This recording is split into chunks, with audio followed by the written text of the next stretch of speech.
The rain tapped against the windows of our open concept office, creating a soothing rhythm that contrasted sharply with the tension in the air.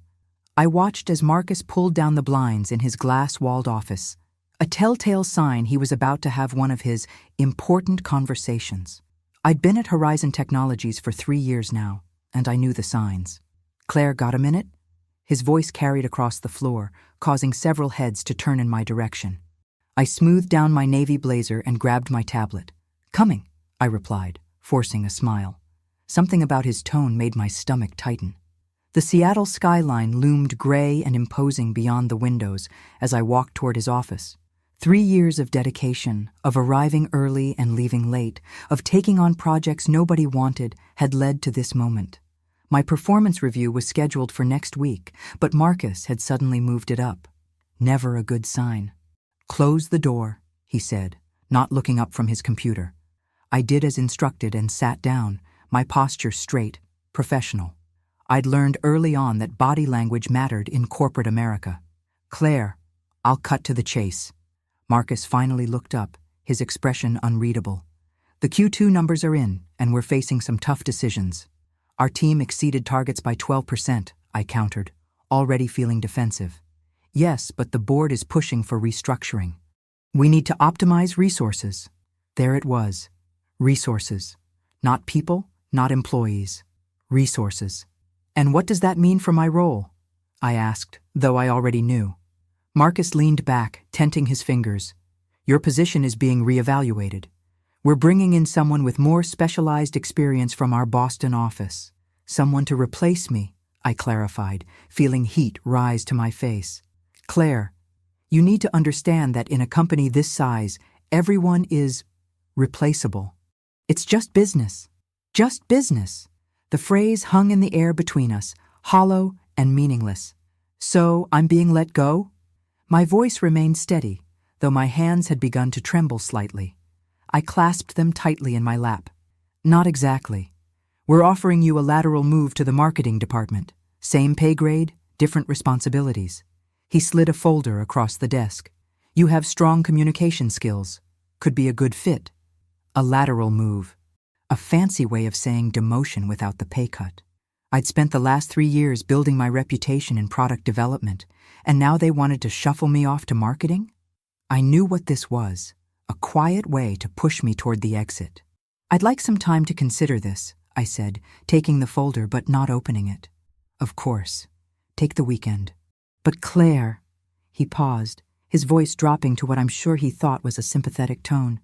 "This is the best option on the table right now. I'm trying to help you." "Help me." "Right." I nodded stiffly and stood up. "I'll have my decision Monday morning." As I walked back to my desk, I felt the eyes of my colleagues following me. News traveled fast in open offices. I kept my head high, my expression neutral. But inside, a storm was brewing. That night, I sat on my apartment balcony overlooking Lake Union. The lights of the city sparkled on the water, a stark contrast to the darkness I felt consuming my career. 3 years of sacrifices, missed birthdays, canceled vacations, relationships that withered from neglect. All for what? To be called a replaceable resource? My phone buzzed with a text from my best friend Tessa. "Drinks? You sound like you need them." An hour later, we were sitting at our favorite bar in Capitol Hill, the background chatter providing a comforting anonymity. "He actually used the word replaceable?" Tessa asked, her expression incredulous. "Along with resource, yes," I replied, taking a long sip of my gin and tonic. "Like I'm a printer that's run out of ink." "That's bullshit, Claire. You've given everything to that company." I shrugged, trying to appear more nonchalant than I felt. Apparently not enough. Or maybe too much of the wrong things. "So, what are you going to do? Take the marketing position?" The question hung between us, heavy with implications. Accept and slowly fade into corporate obscurity, or refuse and face immediate unemployment? "I don't know," I admitted. "But I know one thing. I'm done being replaceable." The weekend passed in a blur of anxiety and strategizing. By Monday morning, I had a plan. Not a perfect one, but a plan nonetheless. The office was buzzing with the usual Monday energy as I made my way to my desk. I noticed several glances in my direction, some curious, others sympathetic. The rumor mill had clearly been working overtime. I'd just set down my coffee when my phone rang. The caller ID showed Diana Reynolds, VP Operations. My heart skipped a beat. Diana was Marcus's boss, and we'd only interacted a handful of times during large meetings or company events. Claire Mitchell speaking, I answered, trying to keep my voice steady. Claire, it's Diana Reynolds. Do you have a moment to stop by my office this morning? Say, 10 ba? Of course. I'll be there. The call ended before I could ask what it was about. My mind raced with possibilities, none of them particularly comforting. Had Marcus already informed upper management of my impending lateral move? Was this the final nail in my professional coffin? At precisely 10 high, I knocked on Diana's door. Her office was on the executive floor, larger, with actual walls instead of glass partitions, and a view of Mount Rainier on clear days. Today, the mountain was hidden behind clouds, much like my future at Horizon. Come in, Claire. Diana's voice was warm but professional. Unlike Marcus, she stood when I entered, gesturing to the chair across from her desk. Thank you for making time. Of course, I replied, sitting down and placing my tablet on my lap. What can I help you with? Diana studied me for a moment, her gaze direct but not unkind. At 50-something, she had the confident air of someone who had fought her way to the top of a male-dominated industry and had the battle scars to prove it. I understand Marcus spoke with you about organizational changes, she began. I nodded, keeping my expression neutral. He did, and he offered you a position in marketing. That's correct. Diana leaned back in her chair. What do you think about that offer? This was unexpected. Executives rarely asked for opinions on decisions that had already been made. I took a breath, deciding that honesty was my only viable strategy at this point. I think it's a waste of my skills and experience, I said evenly. I've spent 3 years developing expertise in product development. My team respects me, and our results speak for themselves. Moving me to marketing doesn't leverage any of that. A smile tugged at the corner of Diana's mouth. That's exactly what I thought you'd say. She pulled a folder from her desk drawer, not unlike the one Marcus had given me, but thicker. Tell me, Claire, what do you know about Project Aurora? Project Aurora was Horizon's most ambitious initiative, a new platform that could potentially revolutionize how our clients managed their supply chains. It was also shrouded in secrecy, with only senior staff involved. Only what's been shared in the all-hands meetings, I admitted. It's a priority project with significant potential for market disruption. Diana nodded. The team is struggling. They're brilliant technicians, but they're missing someone who understands both the technical aspects and the user experience. She slid the folder toward me. Someone exactly like you. I opened the folder to find a job description. Senior Product Manager, Aurora Initiative. My mouth went dry. This isn't a lateral move, Claire. It's a promotion. 2 levels up from your current position, reporting directly to me. I looked up, certain I'd misheard. But Marcus made a decision based on his limited understanding of your capabilities, Diana interrupted, her tone matter-of-fact. I'm making a different one based on what I've observed over the past year. You've been watching me? I couldn't keep the surprise from my voice. I make it a point to identify talent throughout the organization, especially when that talent might be overlooked by immediate management. She leaned forward. Your presentation at the Q1 review impressed me. You weren't afraid to challenge assumptions, and you backed your arguments with solid data. The Aurora team needs that kind of thinking. I stared at the job description, hardly daring to believe what was happening. The salary listed was nearly double my current compensation. Why me? I finally asked, looking up. There must be more experienced managers you could choose. Diana smiled fully now. Experience isn't just about years, Claire. It's about insight, adaptability, and courage. You've demonstrated all 3. She paused. Marcus called you replaceable. I think you're invaluable, if put in the right role. For a moment, I couldn't speak. The contrast between Marcus's dismissive assessment and Diana's confidence in me was staggering. I'd need to give Marcus my decision about marketing today, I said finally. Diana's smile took on a slightly mischievous quality. I've already informed Marcus that you'll be declining his offer. He's been told you're being reassigned to a special project. She stood, extending her hand. So what do you say? Ready to be invaluable instead of replaceable? I stood and shook her hand, feeling a surge of confidence I hadn't experienced in months. When do I start? The Aurora team worked on the 15th floor, away from the main office bustle. When I arrived the next morning, keycard freshly updated with new access permissions, I felt like I'd stepped into another company entirely. Gone were the open-plan desks and beige carpeting of my old floor. Here, whiteboard walls covered in diagrams and code snippets surrounded clusters of workstations. The energy was different, more focused, more intense. "You must be Claire," a voice called out. A woman with curly red hair and glasses approached, hand extended. "I'm Elaine, technical lead. We've been expecting you." "Nice to meet you," I replied, shaking her hand. "Diana briefed me yesterday, but I know I have a lot to catch up on." Elaine nodded. "Follow me. The team's waiting in the war room." The war room turned out to be a large conference space with floor-to-ceiling windows and multiple screens on the walls.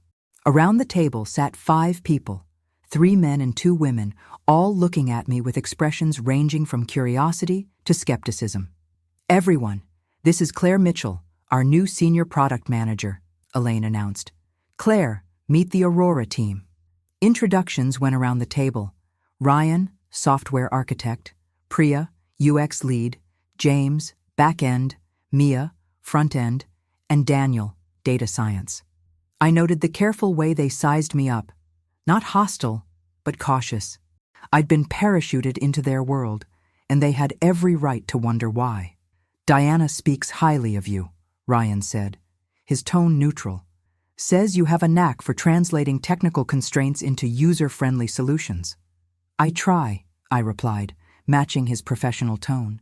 "But I don't pretend to know more than the experts in the room. That's all of you." This earned me a few approving nods. Step 1. Acknowledge their expertise. "Here's where we stand," Elaine said, pulling up a project timeline on the main screen. "We're 4 months into development, with a beta release scheduled in 6 weeks. We've hit some roadblocks." The timeline was a sea of red and yellow indicators. Missed milestones, unresolved issues, dependencies in jeopardy. No wonder Diana had been concerned. "What's the biggest challenge right now?" I asked, scanning the board. 5 voices spoke almost simultaneously, then stopped, looking at each other. "That's part of the problem," Priya said with a rueful smile. "Ask 5 team members, get 5 different answers." I nodded, understanding the situation better already. "Okay, let's try this. Elaine, can you walk me through the technical architecture? Then Priya, I'd like to see the user journey maps. After that, I want each of you to show me the top 3 issues from your perspective." The next 4 hours were a deep dive into Project Aurora's complexities. By lunchtime, my head was swimming with information, but patterns were emerging. The team was brilliant, but they were working in silos. Communication breakdowns had created cascading delays. And most concerning, they'd lost sight of the core user problems they were trying to solve. When we broke for lunch, I didn't join the team.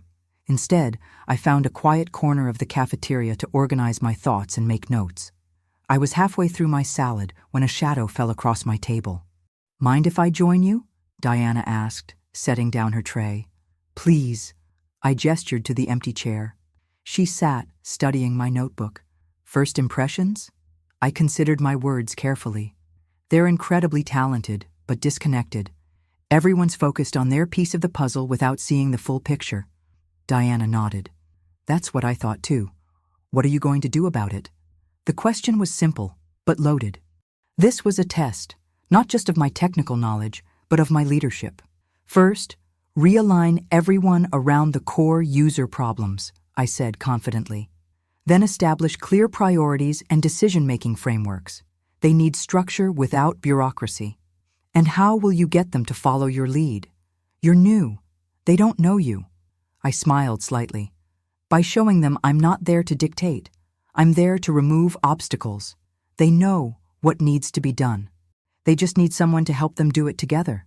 Diana took a bite of her sandwich, nodding slowly. Marcus would have started by imposing processes and deadlines. With all due respect to Marcus, I replied, that approach works for established products, not innovation. Aurora needs space to evolve. Diana smiled fully now. That's exactly why you're here, Claire. Don't make me regret bypassing the normal channels to get you. You won't, I promised, feeling both the weight and the opportunity of her faith in me. That afternoon, I gathered the team again. Instead of continuing our technical deep dive, I cleared the whiteboards and wrote a single question. What problem are we solving for our users? We're building a supply chain optimization platform, Ryan offered immediately. That's what we're building, I countered. Not why we're building it.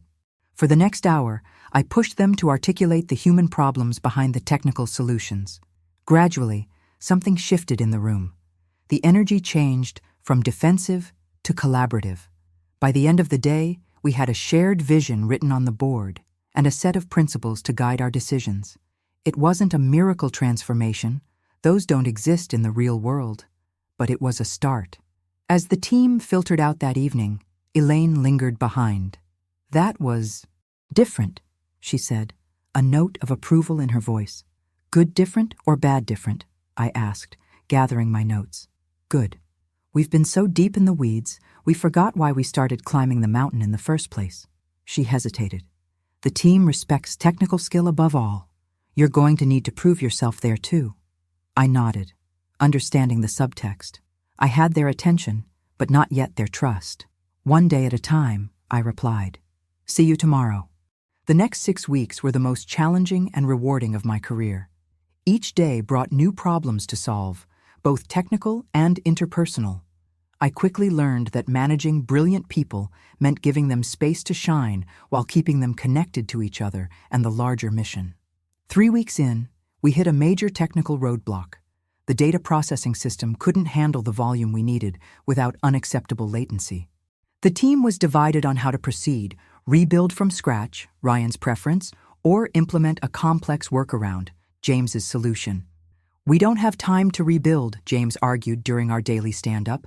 And the workaround will collapse under real-world conditions, Ryan countered. Instead of making the decision myself, I organized a hackathon. 2 days, 2 approaches, with clear criteria for success. By the end, not only had they found a hybrid solution that worked better than either original proposal, but the team had bonded through the shared challenge. That was clever, Diana commented during our weekly check-in. Letting them solve it together instead of picking a side. Sometimes the best management is getting out of the way, I replied. What I didn't tell Diana was how much self-restraint it had taken. My instinct had been to jump in and dictate a solution, to prove my technical worth to the team. But I'd recognized that would have been about my ego, not the project's success. The Aurora team surprised me daily. Priya's intuitive understanding of user behavior transformed our interface design. Daniel's data models revealed patterns nobody had anticipated. Mia's front-end architecture was both elegant and practical. Even Elaine, initially the most reserved about my leadership, had become my strongest ally in cross-team collaboration. One evening, as we worked late finalizing the beta features, Elaine brought in coffee for both of us. You know, when Diana first said we were getting a new product manager, I was skeptical, she admitted, settling into the chair beside my desk. We'd been through 3 already. 3? This was news to me. In how long? 6 months. She sipped her coffee. None of them could bridge the gap between what the business wanted and what we could actually build. I absorbed this information. No wonder they'd been cautious when I arrived. What changed your mind? Elaine considered the question. You asked why before asking how, and you weren't afraid to say you didn't know something. She smiled slightly. Plus, the hackathon was genius. We needed that. As the beta release approached, the pressure intensified. We worked late nights and weekends, ordering in food and occasionally sleeping on the office couches. But unlike my previous late nights at Horizon, these felt purposeful. We were building something that mattered, together. A week before launch, I arrived early to find the war room had been transformed. The team had created a visual timeline of our journey. Photos, whiteboard sketches, sticky notes capturing pivotal moments and decisions. In the center was a group photo from our hackathon victory celebration, all of us exhausted but triumphant. Thought we should document the process, Ryan explained when he arrived, for future projects. What he didn't say, but I understood, was that they were proud of what we'd accomplished together. The timeline wasn't just documentation. It was a testament to their transformation from isolated specialists to a cohesive team. The day before the beta release, I arrived to find Marcus waiting by the elevator on the 15th floor. My stomach tightened instinctively. "Claire," he nodded stiffly. "Diana asked me to sit in on the final review today." Of course she had. Marcus was still a senior director, regardless of our history, and part of me suspected Diana wanted him to see exactly what he had almost lost by dismissing me. "We start at 10, I replied professionally. "Conference room A." As I walked away, I felt a curious absence of resentment. 8 weeks ago, Marcus's words had devastated me. Now they seemed almost irrelevant, a stepping stone rather than a stumbling block. The review session was tense but productive. The team presented their components flawlessly, anticipating questions and demonstrating the cohesion we'd built over the weeks. I watched Marcus's expression shift from skeptical to impressed as the presentation progressed. When it came time for my overview of the user experience and go-to-market strategy, I delivered it with a confidence I wouldn't have had 2 months earlier. Not once did I look at Marcus for approval or validation. "Questions?" I asked the room when I finished. Marcus cleared his throat. "The timeline seems ambitious. Are you sure the team can deliver?" Before I could answer, Ryan spoke up. "With Claire leading us? Absolutely." The simple vote of confidence meant more to me than any formal recognition could have. After the meeting, as everyone filed out, Diana held back, gesturing for me to stay. To my surprise, she asked Marcus to remain as well. "The board is going to be very pleased," she said once we were alone. "Aurora is tracking to be our most promising product launch in 5 years. The team is exceptional," I replied honestly. "Yes, they are, and so is their leadership." Diana turned to Marcus. "Wouldn't you agree, Marcus?" He shifted uncomfortably. "The progress has been impressive." "More than impressive," Diana corrected.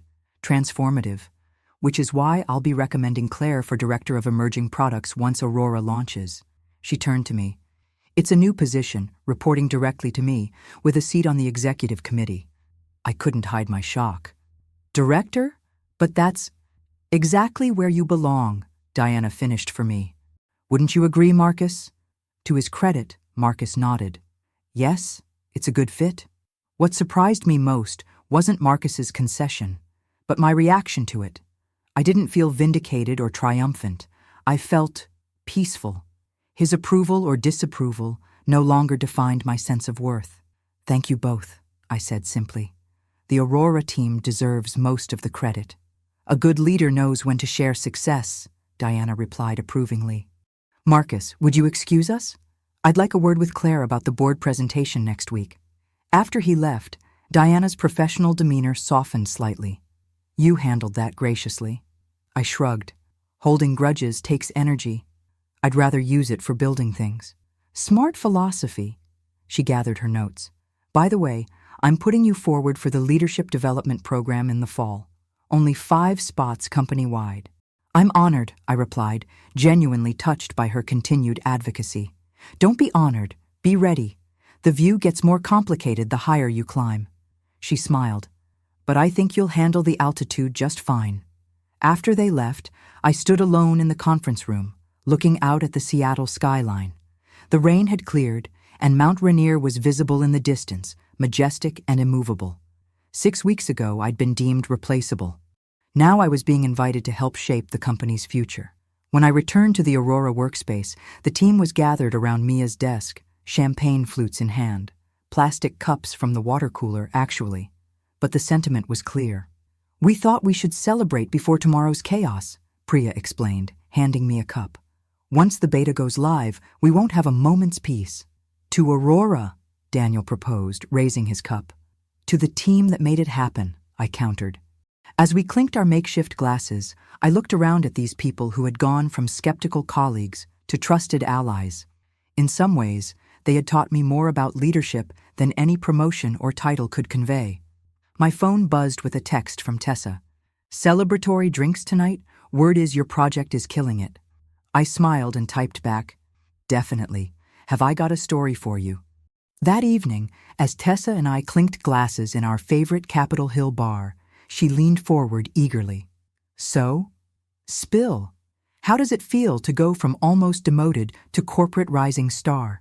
"Surreal," I admitted, "but also, right. Like I finally found where I'm supposed to be." "And Marcus? Did he grovel appropriately when Diana announced your promotion in front of him?" I laughed. "No groveling. He was professional about it. Almost decent, actually." Tessa rolled her eyes. "You're too forgiving." "Not forgiving," I corrected. "Just focused on what matters. His opinion of me doesn't anymore." "Fair enough." She raised her glass again. "So what's the moral of this story?" I thought about it for a moment. About Marcus and Diana, about the Aurora team, about my own journey from replaceable resource to valued leader. "I think it's that your worth isn't determined by one person's assessment," I said finally. "And sometimes the best response to being underestimated is to rise so far that the person who underestimated you ends up reporting to your success in meetings." Tessa laughed. "I'll drink to that." "Also," I added more seriously, "that leadership isn't about having all the answers. It's about asking the right questions and trusting your team to find solutions together." As we finished our drinks, I felt a profound gratitude for the painful conversation that had started this journey. If Marcus hadn't called me replaceable, I might never have discovered just how irreplaceable I could be. And tomorrow, as Aurora launched into the world, I would begin a new chapter. Not as a resource to be optimized, but as a leader with a vision worth following.